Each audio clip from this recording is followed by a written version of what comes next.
Welcome, everyone, to another chilling episode of Midnight Shadows, where we dive deep into the world of the supernatural, the unexplained, and the downright terrifying.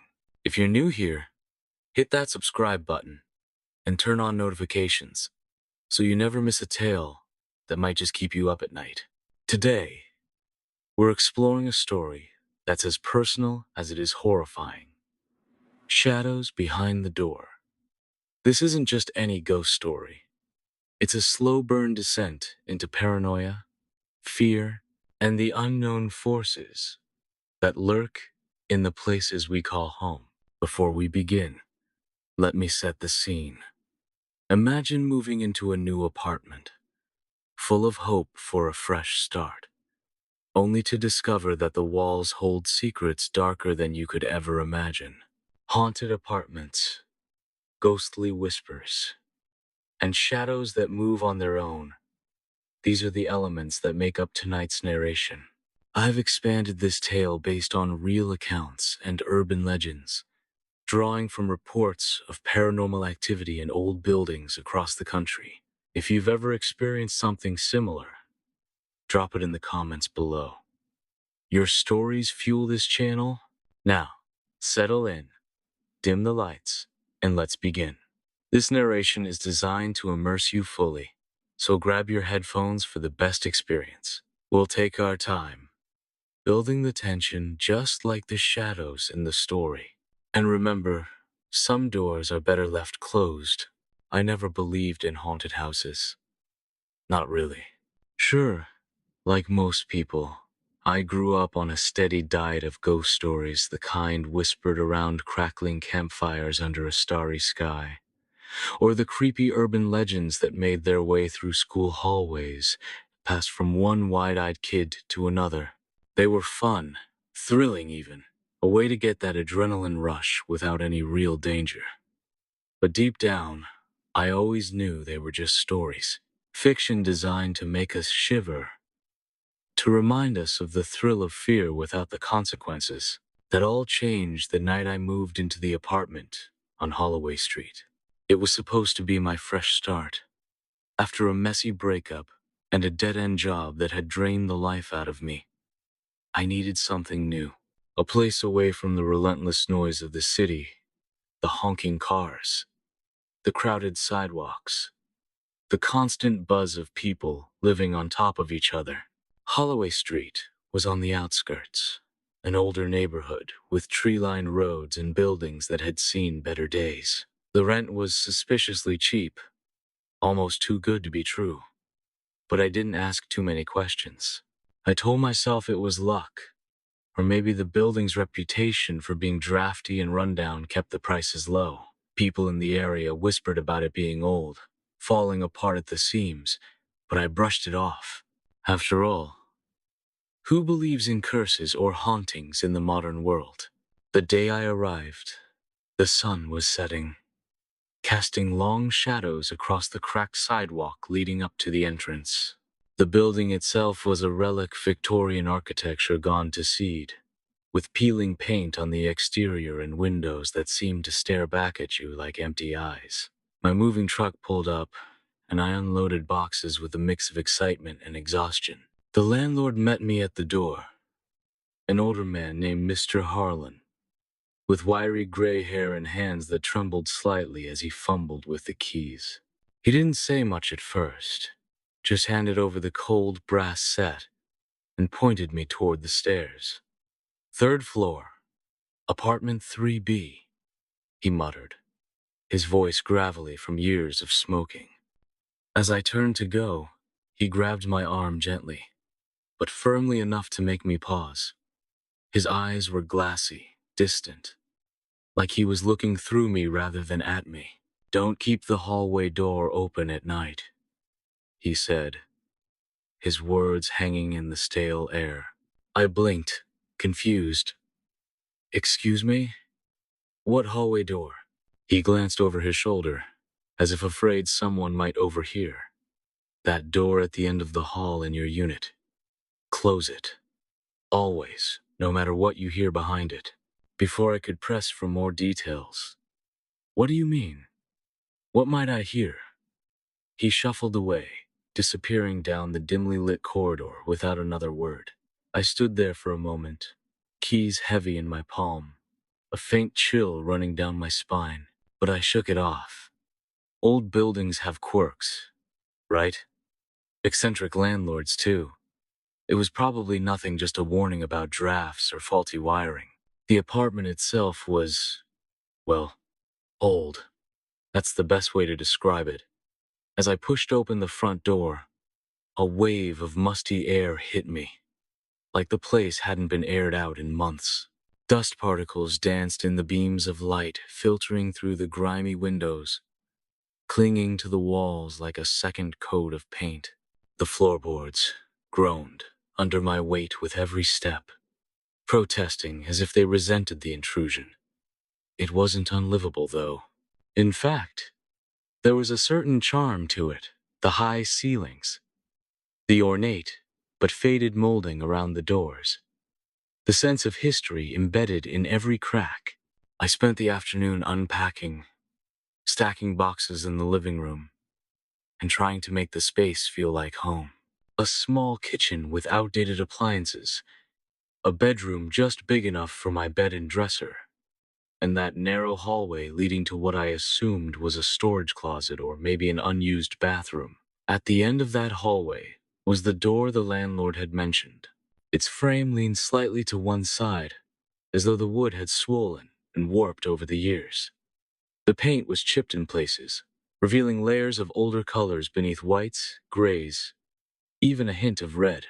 And at the bottom, deep scratch marks scarred the wood, like something had clawed at it repeatedly. I reached out and touched the doorknob. It was cold, unnaturally cold, colder than the rest of the apartment, as if it had been sitting in a freezer. A shiver ran through me, but I dismissed it. Every old building has its mysteries, I thought. Drafts from poor insulation, maybe. I twisted the knob, but it didn't budge. It was locked, or stuck. Shrugging, I pulled it shut anyway, just as Mr. Harlan had instructed, and turned my attention back to settling in. That evening, as the sun dipped below the horizon and the room grew dim, I felt a strange sense of peace. The apartment was quiet, isolated from the world outside. For the first time in months, I felt like I could breathe. Pause for 4 seconds. Faint whispering sound effect, barely audible. 8:30. The first night's disturbance. Hours later, I lay in bed, the weight of the day pulling me toward sleep. The city noise was a distant hum, replaced by the occasional creak of the building settling. I was almost asleep when it happened. Creak. The sound was unmistakable. The slow, deliberate groan of a door moving on its hinges. My eyes shot open, heart instantly pounding in my chest. The apartment was silent now, but that noise had been real, close. I sat up, straining my ears, telling myself it was just the wind or the floor shifting. But deep down, I knew. My mind flashed to the hallway door, the one I'd closed tightly earlier. Fumbling in the dark, I grabbed my phone and turned on its flashlight, the beam cutting through the shadows like a knife. I crept out of bed, the floor cold against my bare feet, and made my way to the hallway. There it was, the door, open, not wide, just a sliver enough for the darkness beyond to spill out, casting long, unnatural shadows on the floor. And I swear, in that moment, something moved in the blackness. Not a flutter, not a trick of the light. It was deliberate, like a figure shifting its weight, waiting just out of sight. My heart hammered in my throat, so loud I could feel it pulsing in my ears. I gripped the phone tighter, my knuckles turning white. I was alone, wasn't I? I'd locked the front door, checked it twice. No one could have gotten in, and yet, Something was there. For what felt like an eternity, I stood frozen, staring at that narrow gap. The air grew colder, seeping from the crack like fog from a grave. My breath came in shallow gasps, visible in the chill. I wanted to call out, to demand who or what was there, but fear clamped my mouth shut. Finally, I forced myself to move. Step by step, the floorboards screaming under me, I approached. I grabbed a heavy flashlight from one of the unpacked boxes, better than my phone, and shone it directly into the gap. Nothing, just empty darkness. With a surge of adrenaline, I pushed the door shut with all my strength. Slam! The echo reverberated through the apartment, making me jump. I stood there, back against the wall, listening. Silence. No more creaks, no movement. Slowly, I backed away, keeping my eyes on the door as if it might spring open at any moment. That night, I didn't sleep much. I left the bedside lamp on, the flashlight within arm's reach, and tried to convince myself it was all in my head. Old buildings, right? They have personalities of their own. The next morning, sunlight streamed through the windows, banishing the night's terrors. I laughed at myself, really laughed. The kind that comes from embarrassment. How silly I'd been, jumping at shadows like a child. The door must have popped open from a draft. The movement just my tired eyes playing tricks. I even brewed a pot of coffee and sat by the window, watching the world go by, feeling foolish, but relieved. But when I ventured back to the hallway to grab some clothes from a box, my laughter died. The door was open again, wide open this time, as if flung aside in defiance. And those scratch marks on the floor and the bottom of the door, they looked deeper, fresher, like they'd been gouged overnight. I knelt down, tracing them with my finger. The wood was rough, splintered, as if claws had dug in with force. I told myself it was the building settling, or perhaps I'd overlooked the marks yesterday in my haste. But a nagging doubt crept in. What if the landlord's warning wasn't just eccentricity? What if there was something more to this place? I decided to ignore it. I had work to do, unpacking, job hunting, starting over. I closed the door once more, this time checking the latch to make sure it clicked. Then I headed out for groceries, determined to put the night behind me. The second night was when the real paranoia set in. I'd spent the day making the apartment feel more like home, hanging curtains, arranging furniture, even playing some music to drown out the silence. But as darkness fell, the unease returned.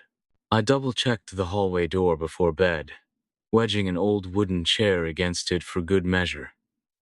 It wobbled on the uneven floor, but it felt secure. At least, that's what I told myself. Midnight came and went. I lay in bed, staring at the ceiling, the events of the previous night replaying in my mind. Every creak of the building made my pulse quicken. Every shadow in the corner seemed to shift. I was almost drifting off when I heard it. A whisper. It was so faint at first. I thought it was the wind outside, or perhaps the hum of the refrigerator in the kitchen. But no, it was coming from the hallway, from behind that door. It grew louder, not in volume, but in clarity. It wasn't one voice. It was several, overlapping, speaking in a chaotic murmur. Some words were fast and frantic, others slow and deep, like a growl from the depths. I held my breath, straining to make out what they were saying. Fragments drifted through. Behind you. Let us in. We're waiting. And then, cutting through the chaos, like a knife, my name, your name. It was whispered with such intimacy, as if the speaker's lips were pressed right against the wood, breathing the syllables into the air. My blood turned to ice. I sat up, clutching the blanket to my chest, the flashlight trembling in my hand. This couldn't be real. Was someone in the building playing a prank? A neighbor? But the voices, they didn't sound human. Not entirely. The chair rattled then, shaking against the door as if an invisible force was pushing from the other side. Once, twice, then a steady pressure that made the wood groan in protest. Panic surged through me. I leapt from bed, rushing to the door and throwing my weight against the chair. The cold seeped through the cracks, freezing my skin where it touched the wood. The whispers swelled, turning into laughter, a soft, mocking chorus that rose and fell like waves crashing on a distant shore. It prickled my skin, made my hair stand on end. "Stop!" I screamed, my voice cracking as I slammed the flashlight against the door like a hammer. The laughter cut off abruptly. The rattling stopped. The apartment fell silent once more, save for my own ragged breathing. I stood there, forehead pressed against the cold door, trying to steady myself. My mind raced hallucinations, stress from the move, but it felt so real. And then, from the other side, a single whisper slipped through the silence, clear and calm, like a promise. "See you soon." I stumbled back, terror flooding every vein. That night, I didn't close my eyes once. I sat in bed, light on, flashlight aimed at the door, waiting for dawn. 1815, day 2. Signs of intrusion.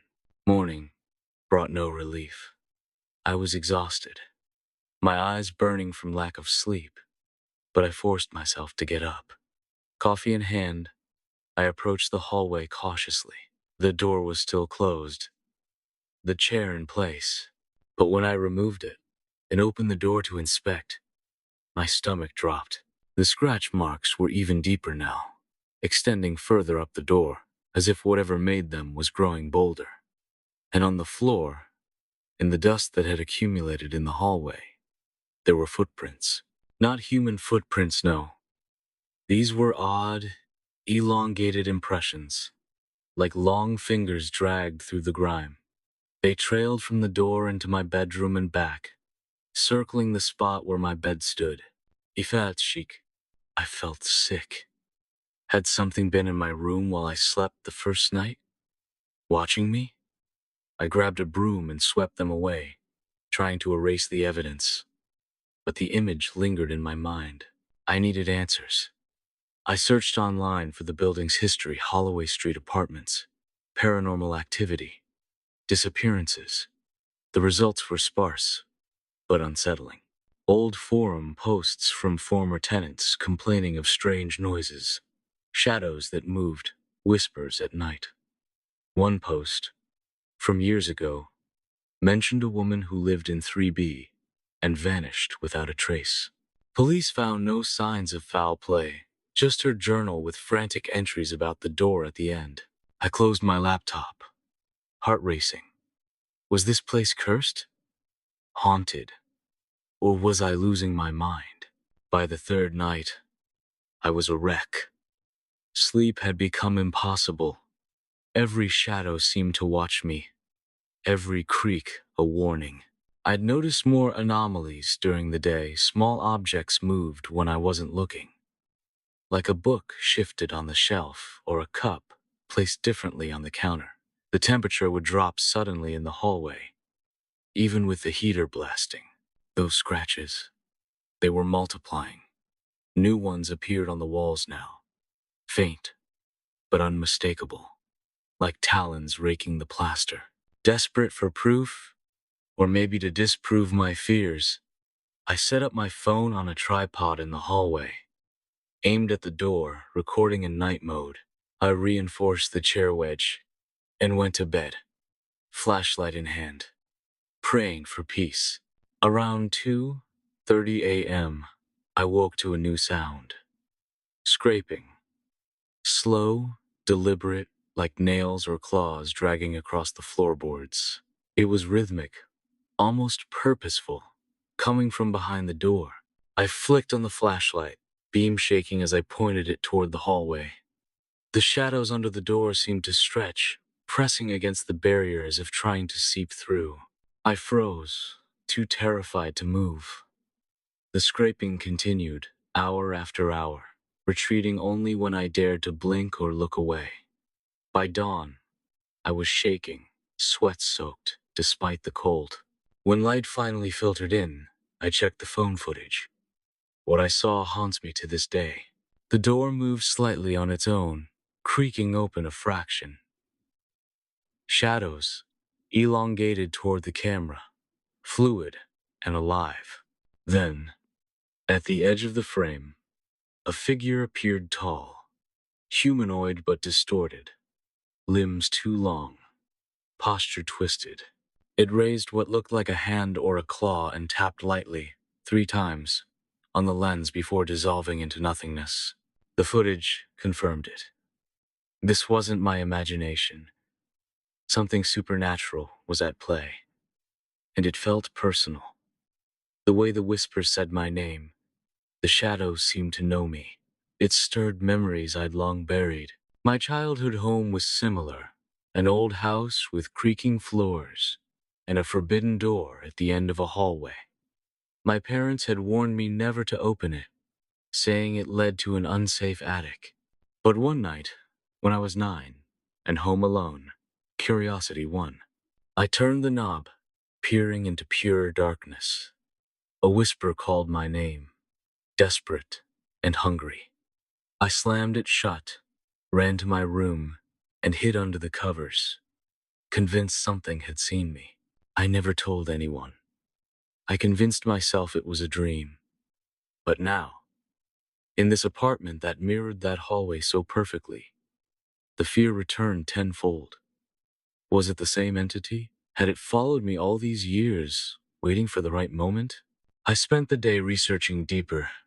Local archives mentioned Holloway Street's dark past a fire in the 1920s that killed a family, their spirits allegedly trapped. Tenants over the decades reported similar experiences: whispers, scratches, vanishings.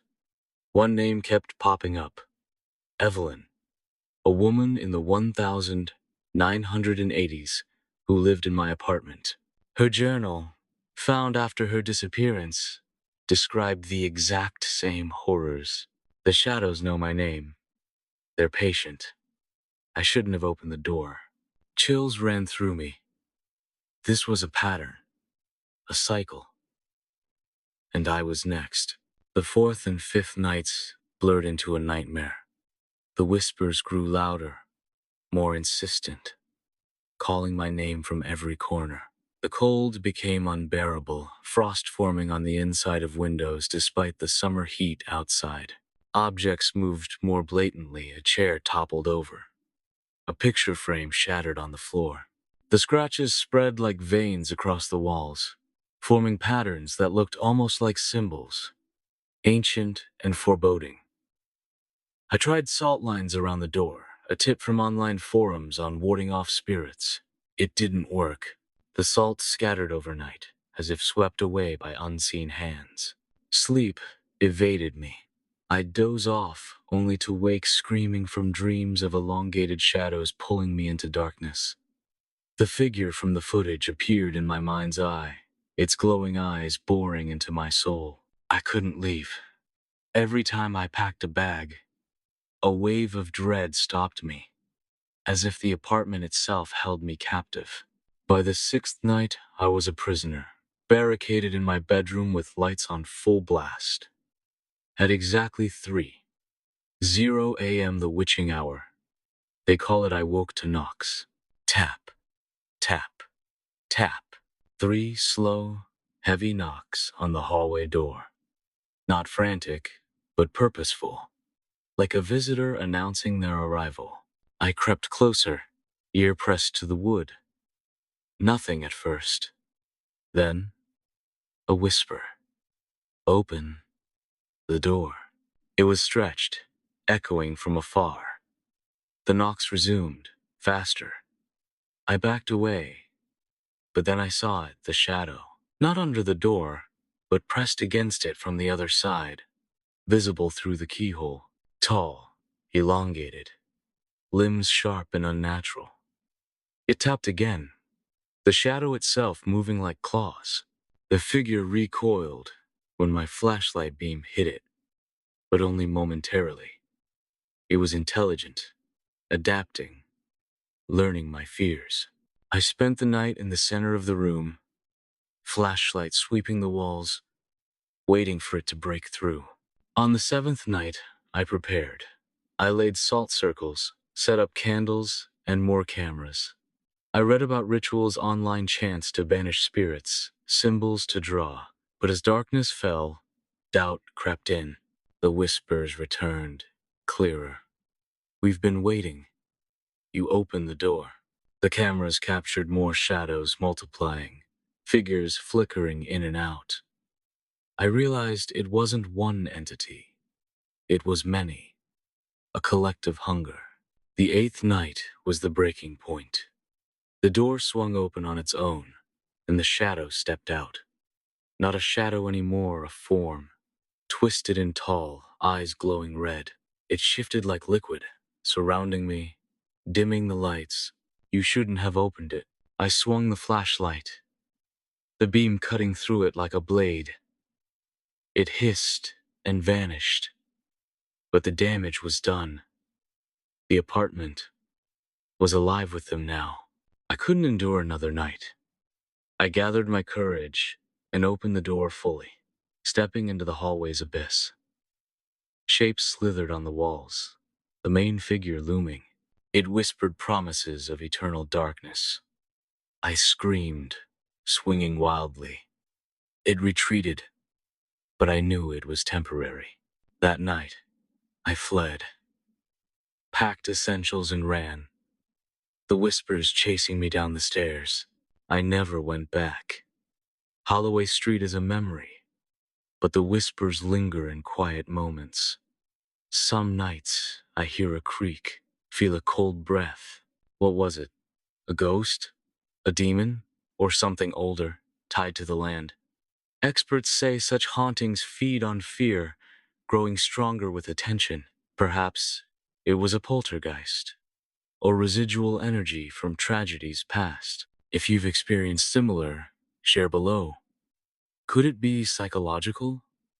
Sleep paralysis amplified by stress? Thank you for joining this 50-minute journey into shadows behind the door. If this chilled you, like, comment, and subscribe for more horror narrations. What's your scariest door story? Tell me in the comments. Until next time, keep those doors closed and stay safe in the shadows.